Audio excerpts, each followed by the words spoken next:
I moved into the mountains to hear myself breathe. People in the valley think high country is quiet. It isn't. The ridge behind my house holds 1,000 small voices. A creek busy under snow, the bark of a fox, ice settling with noises like a glass shrinking in a sink. The wind has opinions. It fingers the porch rail and plays the porch chimes wrong on purpose. At night, when the stars crowd closer, then feels polite, the house knocks and sighs like an animal remembering another life. We bought the place because she fell in love with the windows. They frame the world like photographs, Mara said, palms pressed to the cold glass. From the living room, you can see the peak they call Bishop's Crown and the switchbacks etched into its flank like handwriting. In summer, it's all alpine grass and scattered larch. In winter, the slope is a single white sentence. I learned the mountain by ear. I learned the times the plows come and the hour the sun finds the kitchen chair. I learned that dry pine will lie to you. It looks strong until it splinters under your boot. I learned not to store beer on the porch in January unless I wanted brown glass confetti. I learned to cut a neat stack of wood and how to carry it without looking like a boy playing pioneer. My life felt legible up here. Marriages love legibility until they don't. You want the part where I discover. Betrayal stories always have a hinge, a receipt, a message, a shadow. Mine arrived with altitude. Mara started hiking before dawn. It wasn't unusual. The trail to the fire lookout is better alone, before the dogs and the tourists. But it was unusual for her to lace boots with the concentration of someone tying a knot they planned to test. She started keeping her phone face down on the kitchen island, a new habit in an old house. When I asked how the hike was, she answered in nouns, not adjectives. Frost, sun, jays. No gorgeous, no blinding, no color. It's the color that leaves first. One afternoon when I came back early from a job in town patching a roof, her car was gone, but her pack was on the hook, damp. It smelled like cedar, sweat, and a cologne not mine, something thin and expensive, like a promise written on tracing paper. The pack had a patch she'd sewn on years ago, a cartoon mountain with the words, "Climb calm." I held the strap and felt calm go out of the room, like heat when you open a door. The proof, when it condescended to arrive, used the language of the mountains to make itself sound natural. I was in the mudroom looking for the boot brush when her phone lit with a notification. Still on the east spur. Switchback 13 is yours. J. It wasn't the letter that stung. It was the way the mountain had been divided between them like a pie. J. I know a lot of J's up here. Jonah at the gear shop. Joe short for Jolene, who bakes bread that ruins discipline. Jace, who coaches the kids' ski team. And there was Julian, a guide with a smile that handled women's attention like it belonged to him on loan. He did photo tours for tourists who wanted alpenglow on their walls and danger in their captions. He called everyone buddy or legend to keep the hierarchy there, but friendly. He carried a coil of rope like a crown. I needed to be wrong. My body, which never cared for mystery outside of books, decided to hunt for it. The next morning I walked up before light, past the old sawmill and the broken fence the elk treat as a suggestion. At the first fork I turned onto the east spur. I counted switchbacks, let the frost chew my face, found 13, and sat. It's a bad place to stop if you care about warmth. It's in the shadow of a granite outcrop, a natural wind tunnel. I sat anyway because stubbornness feels like courage if you sit in it long enough. They came up late. I recognized Mara by her gait's small steps, sure-footed, the way her left knee rolls outward a degree when she's tired. The man beside her wore a beanie with no logo and the kind of sunglasses that look expensive and empty. He had the rope, like a monarch. He touched her shoulder as they paused, fingers quick, like a musician finding a note. I expected to be gutted. Instead, I felt the pain choose a small, neat shape, like an arrowhead you find and slip into your pocket because it asked to be kept. They didn't see me. I watched their backs rise into the notch and disappear into hard blue. I said out loud to a bird that didn't need it, "Okay." Then I stood, brushed cold from my pants, and went home through trees that kept the news. People imagine the next part is a crashing, confrontations, suitcases, a plate against a wall. I am not a plate-throwing man. I made elk chili with too much cumin. I sharpened the splitting maul like it had asked for it. I waited for the hour when winter makes windows truth serum and said, "Mara, who's Jay?" She could have lied. She didn't. She folded into the chair that always had my sweatshirt hung over it and looked at the stove like it owed her a monologue. "Julian," she said, "from the gallery. He asked me to help on a shoot. It got bigger than that." Bigger, I repeated, not because I didn't know the word, but because my mouth needed to test how it fit next to us. "I kept planning to tell you," she said. "Then I kept planning to stop. You know how plans go." "I do. I know the kind that keep you in motion so you don't have to admit you're lost." I asked the questions that offer the illusion of control. How long? How many mornings? What the mountain knew that I didn't. She answered without drama. "Some people slap you with truth." She handed it to me folded and said I could keep it or throw it away. Either way, it would keep its shape. We tried the thing couples try once the disaster arrives polite. We tried to stay in the same rooms without speaking in code. We tried to arrange our days like dodgeball.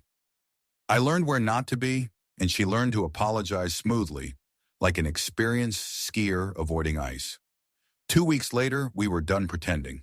She packed, not all at once, but with a patience I recognized from our best hikes. She took the canvas jacket I loved on her, the wool hat with the felted palm, the blue mug. She left the cast iron pan, which felt like a confession. She moved 3 miles down the mountain road to a rental with thin walls and a view of the same peak from a less flattering angle. We didn't mention Julian in that conversation any more than you mentioned the weather after a flood. What I did after that would not look like heroism on paper. I swept a house that doesn't care how clean it is. I learned the sound my keys make when I drop them into a bowl that used to be for both of us. I made lists and then, gradually, smaller lists. Someone in town asked me to speak to a group about maintaining chimneys in altitude. I went. Afterward, an older man with hands like rope said, "You'll do. We need bodies on the search and rescue team. Orientation's Thursday." The team met in a cinder block building that smelled like cordura and coffee that had been saved and reheated like a frugal memory. There were maps large enough to teach humility, a whiteboard with names, a rack of helmets with other people's stories still clinging to the straps. We practiced with radios and anchored litter sleds and reviewed the ethics we promised to carry into the cold. Don't become a second victim. Don't let the adrenaline turn you into the kind of idiot whose bravery is only useful for funerals. If you have to choose between a person and a thing, choose the person every time. The first time my pager went off, it was a false alarm. A kid wandered a creek and wandered back. The second time, it was a snowboarder who believed cliffs are rumors. We hauled him up like a sack of stubborn potatoes. It felt good to be part of a rope that made math out of gravity. In empty hours, I taught myself the house. I fixed the back step that skated your heel sideways. I oiled the hinges until the doors learned to say please. I found the box of his and her trail maps and made them simple maps again. Under the workbench, in a crate I had never opened, I found a small hand plane.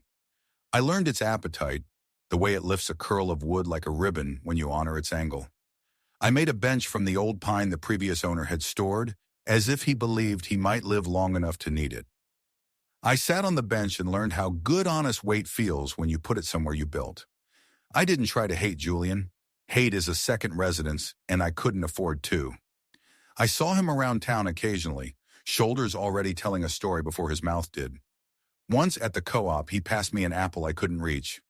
"Buddy," he said, as if there were no other word available to us. He had the decency to run out of words after that. Winter here has stages. Early snow is a party, full of clean edges. Middle snow is a job, all weight and duty. Late snow is a tolerance test. You get through late snow by remembering that water has a memory for where it wants to run. I strapped on the skins and climbed the fire road when the light was a kind of metal. At the switchback where I had watched them, I stopped and drank meltwater tea from a thermos and did not look long enough in any direction to make it a shrine.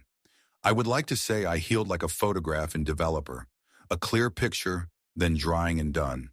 Instead, I healed like a trail after slide and thaw. People walked me and made new paths.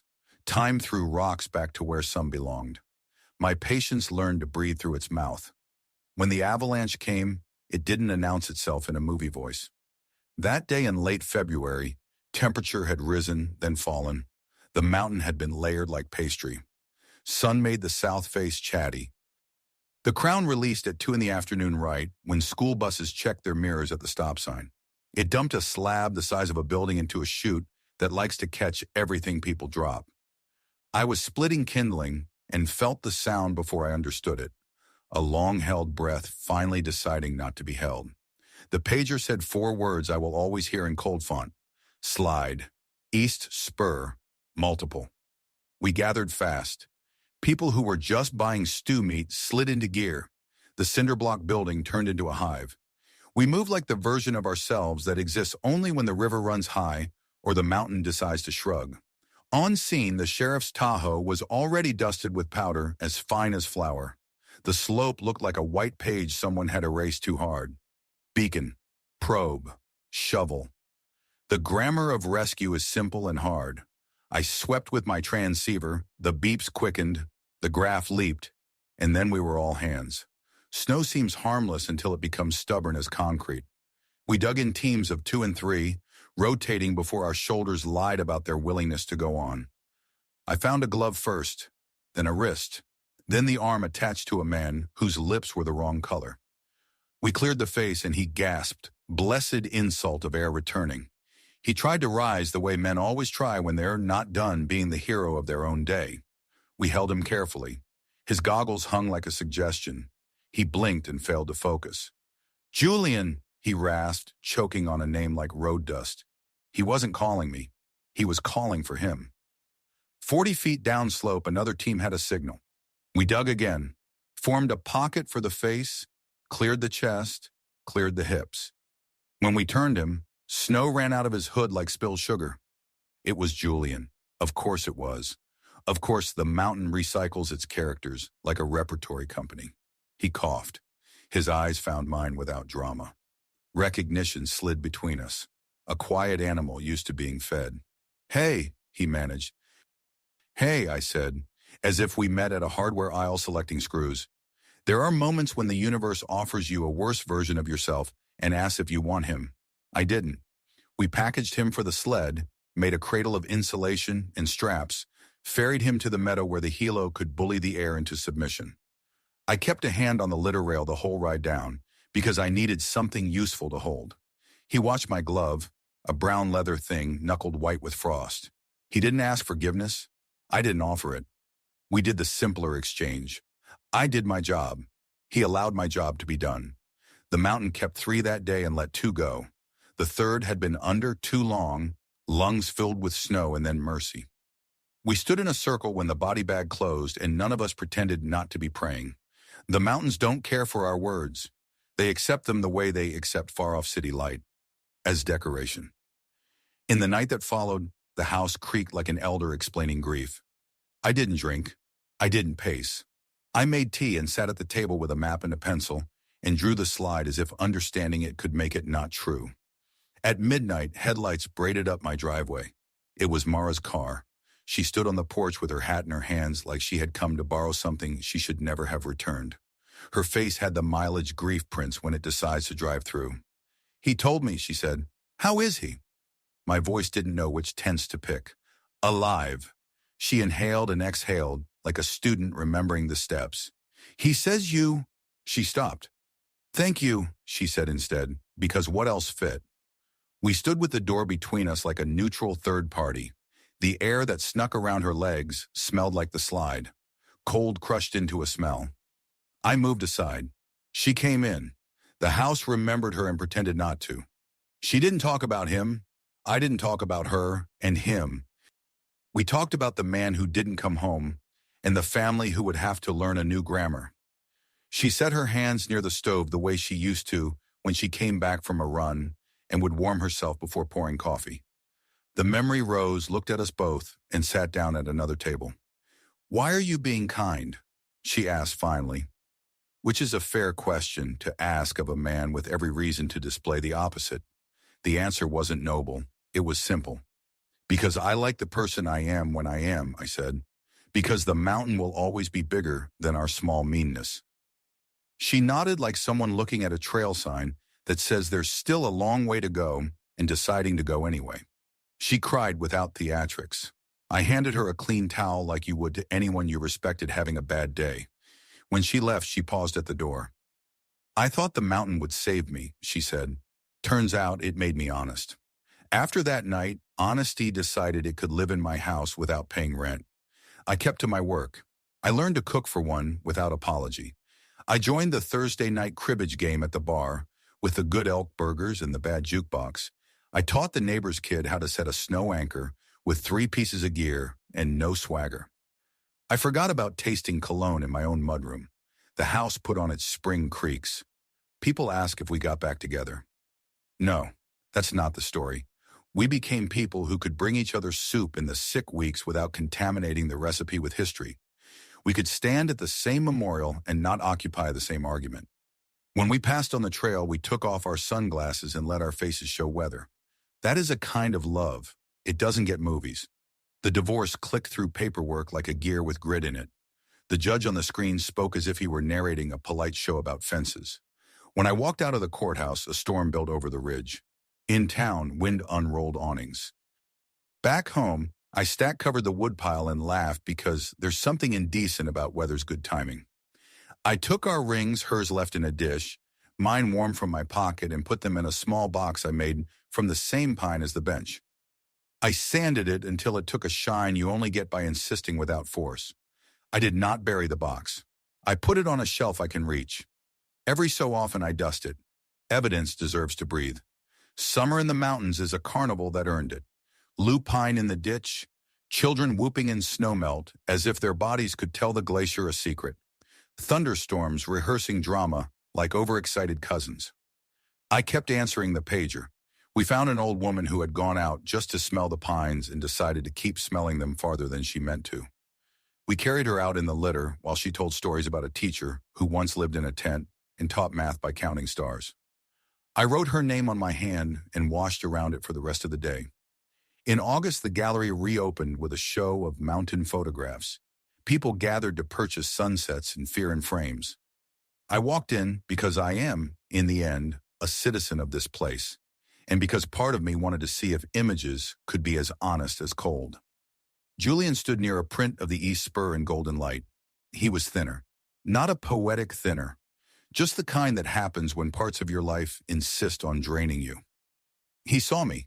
The room contracted and then remembered its manners. He approached with none of the swagger that had made me dislike him efficiently. I owe you more than a thank you, he said, choosing the old word anyway because sometimes the old word is the true one. You saved my life. I did my job, I said, not to be modest, but because it's the sentence I am building my days around now. He nodded. He looked like a man whose sentences were getting shorter and therefore truer. I was not good to you, he said. You weren't good to anyone, including yourself, I said. It's possible I shouldn't have. It's also possible I owed the air that sentence. He didn't argue. He put both hands in his pockets as if too many gestures might spill something crucial. We didn't shake hands. We didn't forgive. If forgiveness is a mountain, we both perhaps looked at it from different trailheads and decided we were at least wearing the right shoes. By fall, the larch did the thing they do here, turn gold as if they had gotten a letter and obeyed it. I sat on the bench I made and sanded a second, thinner length of wood. It was for a picture ledge, a place to set images without nailing them to the house they didn't ask to inhabit. Mara came by one afternoon with a bag of late apples and a photograph she'd taken on her phone, a small marmot standing as if to deliver a speech. For your ledge, she said, if you want it. I put the marmot on the shelf. It took up very little room. We ate an apple each, juice wringing our knuckles. The sun dragged its coins across the ridge. She said she was moving farther down valley in the spring closer to work, farther from snow. I said I would be here. It wasn't a vow, it was a weather report. We stood at the door a moment too long, then one of us laughed and the moment broke, and nothing terrible fell out. How does it end? It ends like this. I keep the house in the trees with the windows that make photographs. I keep the bench in the box and the habit of checking the ridge before I decide what to wear. I keep the team and the pager and the knowledge that sometimes the person you dig out is a better version of yourself. I do not keep the bitterness. It was too heavy for altitude. On certain mornings, I walk to Switchback 13 and pour coffee from a thermos and say hello to the wind. The mountain doesn't answer, which is the point. I run my hand along the guardrail the county installed after the slide and feel where someone carved initials into the fresh wood. 2 letters and a plus. I do not take them personally. The world is full of 2-letter stories. I am writing the long kind now. A woman named Ray moved into the cabin 3 lots down, a carpenter with a dog who thinks my porch is a country worth annexing. We met when her bandsaw refused to start, and she asked if I knew anything about electricity. I knew enough to keep us from being ghosts. We traded tools like apologies. She had the good sense to dislike half my jokes and the better sense to like the other half. We walk sometimes without talking. It's not a romance yet. It is a corridor of light that might decide to become a room. When the first real snow comes, it erases our sins long enough to let us write differently on top. I stack wood and I learn to bake bread so it doesn't taste like guilt. I host the rescue potluck and make chili with the right amount of cumin. I leave my porch light on when the weather is mean, and sometimes men I don't know pull in and ask if they can use my landline because the valley swallowed their signal. I put the kettle on and I say, of course. I keep saying, of course. Sometimes, late, I take the small pine box down and open it. The rings sit together without arguing. If I listen hard, I can hear nothing, which is its own music. I think about the boy I was one ridge over, watching the backs of 2 people I loved and envied disappear into light. I think about the man I am, who knows that you can descend without surrendering, that you can build stronger where something failed, that you can look at the mountain and accept that it has no plan for you and still find yours. I moved into the mountains to hear myself breathe. Now I listen for other people breathing too. When the radio cracks and someone says a name and a coordinate and a plea, I lace my boots and go. The wind has opinions. Let it. I have mine. Kindness is higher altitude, and up here being short of breath is just a sign you're doing something worth the air. If you made it to the end of this story, thank you. It means a lot. New stories like this one are posted every single day, so make sure you subscribe to the channel and turn on the notification bell so you never miss one. And if this story touched you, please give it a like. It really helps more people find our content.